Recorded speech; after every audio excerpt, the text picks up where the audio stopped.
ቲና በንዴትና በቅናት እያለቀሰች ትገኛለች። ሁሉም ተሰብስበው ባሉበት አባባ ለሁሉም ስጦታ ሲሰጥ ለእሷ ግን ዝም ይላታል።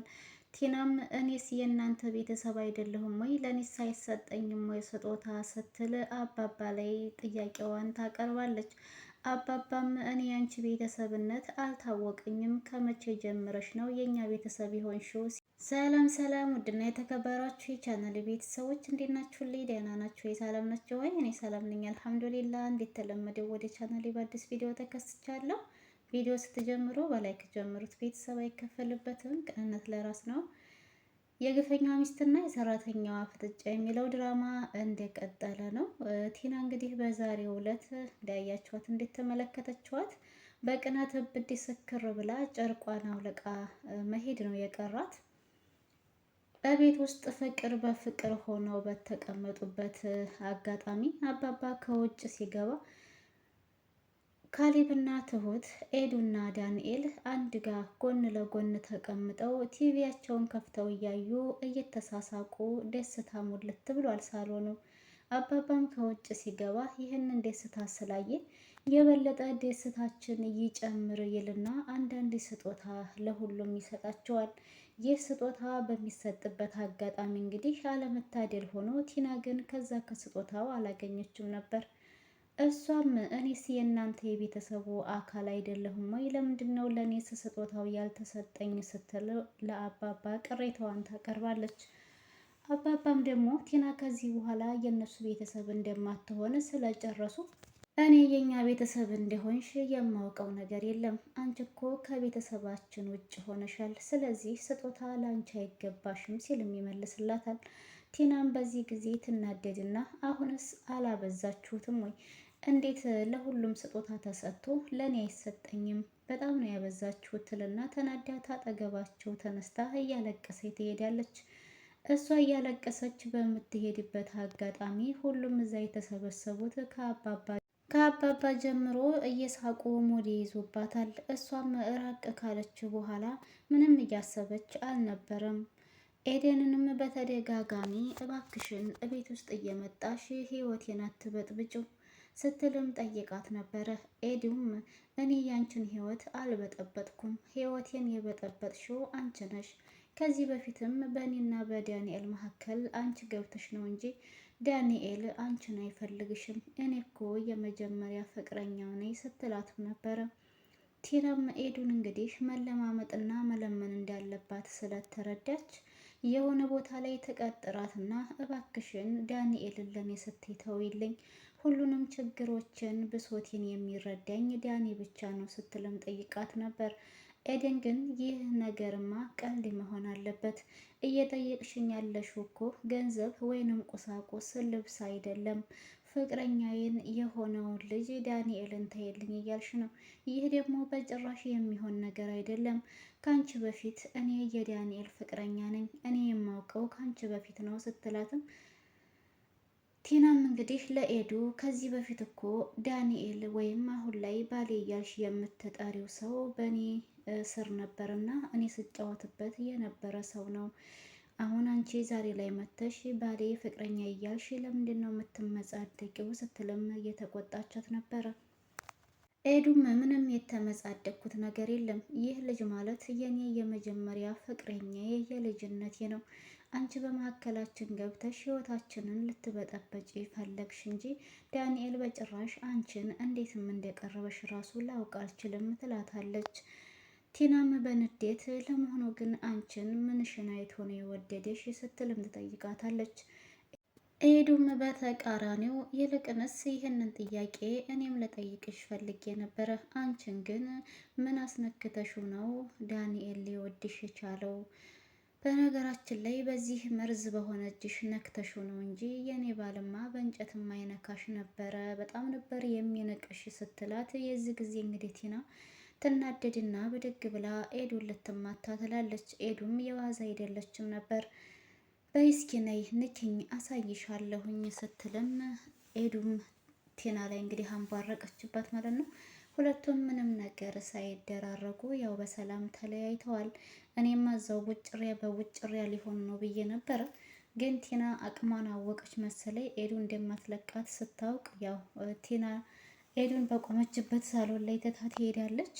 ትሁት ለአባባ አባዬ ባፈቅርስ የሚል ጥያቄ ጠይቀዋለች። የካሌብ አባት እንግዲህ አባባም ለብዙ ጊዜ ይህንን ነገር ስለሚፈልገው በጣም ደስ ይለኛል፣ ድል አድርጌ ሰርግ ደግሽ ነው የምድርሽ የኔ ልጅ ሲላትም ነበር። ፍቅር ግን ምንድን ነው አባ ስትልም ስትጠይቀው ፍቅር ማለት መታደል ነው። ፍቅርን የሚያውቁት ያፈቀሩ ሰዎች ናቸው እንጂ ያላፈቀሩ ሰዎች ፍቅር ምን እንደሆነ ሊረዱ አይችሉም ሲላትም ነበር። ትሁትም እንደዛ ነው አይደል እያለች ትለዋለይ። አባባም አዎ የኔ ልጅ ግን አፈቀርሽ እንዴ? ይሄ ነገር እንዴት ሊነሳ ቻለ? ከዚህ በፊት አንድም ቀን ስለ ፍቅር አውርተሽኝ አታውቂም ሲልም ይጠይቃታል። ትሁትም ደግሞ አይ አባዬ አንድ ሆነው ዝም ብዬ ነው እያለች የውስጧን በውስጡ አድርጋ ለበስበስ አድርጋ አልፋ ሄዳለች። ኤዱም ለምንድን ነው ካሌብን እንዳፈቀርሽው የማትነግሪው ስትላት ትሁትም እየፈራች እንደሆነም እየነገረቻት ነበር። ፈርተሽ እስከ መቼ ድረስ ነው አንድን ሰው ከወደድሽው በኋላ አፍቅሬሃለሁ ብለሽ ታልነገርሽው ያ ሰው ያንቺን ማፍቀር ሊረዳ አይችልም እያለችም ትመክራታለች። ኪችን ውስጥ እየተመካከሩ ባሉበት አጋጣሚ ዳንኤል ወደ እነሱ ጋር ይመጣል። እናንተ ሴቶች ግን ሁለታችሁ ኪችን ውስጥ ሆናችሁ ምንድን ነው የምታወሩት? ሲል የሚጠይቃቸዋል። ኤድም ዳንኤልን ና ግባ ና ከወሬው ተቀላቀል ትልና ወደ እነሱ ጋር እንዲቀርብ ታደርገዋለች። እሺ ስለምን እያወራችሁ ነበረ ብሎም ሲጠይቃቸው ኤዱ እንግዲህ ትሁት ፍቅር እንደያዛት እንዳፈቀረች ስትነግረው ዳንኤል በጣም ደስ ይለዋል። እንኳንም ወደ ፍቅር ዓለም በሰላም ተቀላቀልሽ የሚል ንግግር ነበር የተናገራት። ግን ማንን ነው ያፈቀረችው ብሎም ሲጠይቃት ኤዱ ያፈቀረችውን ሰው አንተ አታውቀውም፣ ግን በቅደም ተከተል ምን ማድረግ እንዳለባት እንድትነግራትና እንድትመክራት ፈልጌ ነው ስትለው ዳንኤልም ፍቅር ማለት ደስ የሚል እንደሆነና ግን ደግሞ አንድን ሰው እንዳፈቀረችው ካላወቀ ለዛ ለሰው አፈቅርሃለሁ ብላ መናገር እንዳለባት ነበረ ዳንኤል በተመሳሳይ ልክ ኤደን እንዳለቻት የነገራት ማለት ነው። ከዛ በኋላ ግን ይህንን ነገር ትሁት እንዲሰማባትና ቶሎ እንዲወጣ ስላልፈለገች ኤዱ ይህንን በማውራቷ ትንሽ ብትናደድባትም ደብቀሽ እስከ መቼ ድረስ ነው መናገር አለብሽ እያለች ያው እየተዳፈረች እንድትሄድ እያደፋፈረቻት ነው ማለት ነው ኤዱ። ከዛ በኋላ ዳንኤልም እሽ እንደዛ ከሆነ ይልና ወሬያቸውን ከጨረሱ በኋላ ትቷቸው ወደነ ካሌብ ጋር ይሄዳል። ካሌብና አባባ ሳሎን ላይ ቁጭ ብለው ቲቪ እያዩ በነበረበት አጋጣሚ ዳንኤል እዛ አለም ቅልጥ ብሏል፣ እናንተ እዚህ ቲቪ እያያችሁ ነው ይላቸዋል። ካሌብ ቲናና ኤዱ ተጣሉ ብሎ ደንግጦ ነው መሰለኝ ምንድን ነው ምን ተፈጠረ ይልና ቲቪውን ድምፁን ቀነስ ያደርገዋል።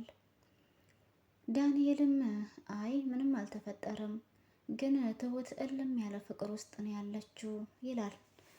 አባባ ከዚህ በፊት ስለሰማ ማለት ማንን ያፈቀረችው ይላል ካሌብ። አባባም አዎ ፍቅር ይዟታል ይላል። እንዴ አባዬ አንተ ደግሞ እንዴት አወክ ብሎም ሲጠይቀው ለእኔማ ፍቅር እንደያዛት ነግራኝ ነበረ ይላል። ካሌብም እና ታዲያ አንተ ምን አልካት? እኔማ ድል አድርጌ ደግሼ እንደምድራት ቃል ገብቼላታለሁኝ ሲለውም ለካሌብ አይ ደስ ይላል፣ ግን ያፈቀረችው ሰው ማን ነው ሲልም ዳንኤልን ይጠይቀዋል። ዳንኤልም ደግሞ ያፈቀረችው ሰው ማን እንደሆነ አያውቅም፣ ግን ደግሞ ትሁት እልም ያለ ፍቅር ውስጥ እንደሆነችና እንዳፈቀረች ግን ደግሞ ለሰውየው አፍቅሬሃለሁኝ ፍቅር ይዞኛል ካንተ ብላ እንዳልነገረችው ነበር ያብራራላቸው። ካሌብ ምንም የሚለው ነገር የለውም እና ዝም ካለ በኋላ ጥሩ ነው ደስ ይላል እንኳንም አፈቀረች የሚል መልስ ነው የመለሰላቸው። በሆነ አጋጣሚ አጠገቡ መታ አታክልት ውሃ እያጠጣች ባለችበት አጋጣሚ የአንገት ሀብል እንቺ ብሎ ለትሁት ይሰጣታል። ካሌብ ይህንን ሲሰጣት እሷ በጣም ትደነግጥና ምንድን ነው ደግሞ ይሄ ካሌብ ለማን ነው የምሰጠው ትለዋለች። ስጪው ላፈቀርሽው ሰው እንዳፈቀርሽ ሰምቻለሁኝ ይላታል። ትሁት ይህንን ነገር ካሌብ ያልሰማ መስሏት ማለት እንዴት ማን ነገረ ትለዋለች። አይ በቃ እንዳፈቀርሽ ሰምቻለሁኝ ይህንን ስጪው ሲላት፣ እሷም ደግሞ ማን ነው ግን ያፈቀርሽው? ስለ ሰውየው ማወቅ እፈልጋለሁ ሲላት፣ ማንን እንዳፈቀርኩ አንተም አላወቅም ትለዋለች። ካሌብም አዎ አላወቅኩም፣ ስለ ልጁ ብታጫውቺ ደስ ይለኛል ብሎም ሲጠይቃት ቀስ ብላ እንደምትነግረው ታስረዳውና ታጠገቡ ተነስታ ትሄዳለች። የትሁትና የካሌብ ፍቅር እንደቀጠለ ነው። በቀጣይ ክፍል ላይ ደግሞ ምን ይከሰታል? ትሁት ለካሌብ እውነታውን ትነግረው ይሆን የሚለውን አብረን የምናይ ይሆናል። ላይክ፣ ሸር፣ ሰብስክራይብ ማድረግ አትርሱ። ባይ ባይ።